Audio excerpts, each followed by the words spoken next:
I need to tell you something. What if the thing that you've been trying to fix all these years is actually your gift?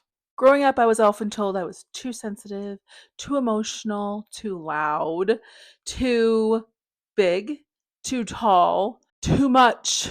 And then fast forward to when I was around 21, I was living in Guatemala. It was me, my roommate. We were on a mission for our church. One night we came home. We were so tired. We'd been walking in the hills. We'd been helping with the animals, helping people, teaching lessons, and we were just tired.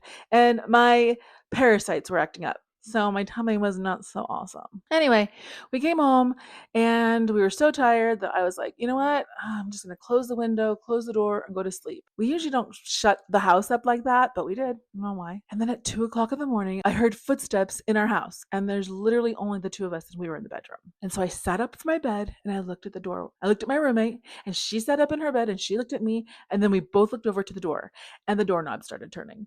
So I jumped out of bed and I pushed my body against this door that was opening, and this like hand shot through, and I was pushing all my weight, and there was a man on the other side trying to come in. And so my companion ran to the window to try to yell for help, except she was yelling, but it was just like not that loud.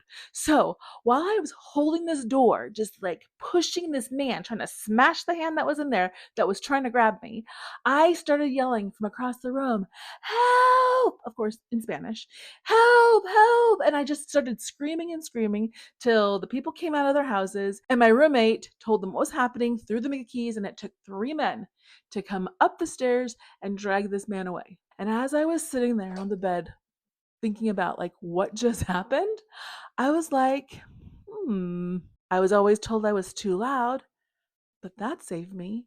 Too big, and that meant strong to me. So I was holding this man. Too intense?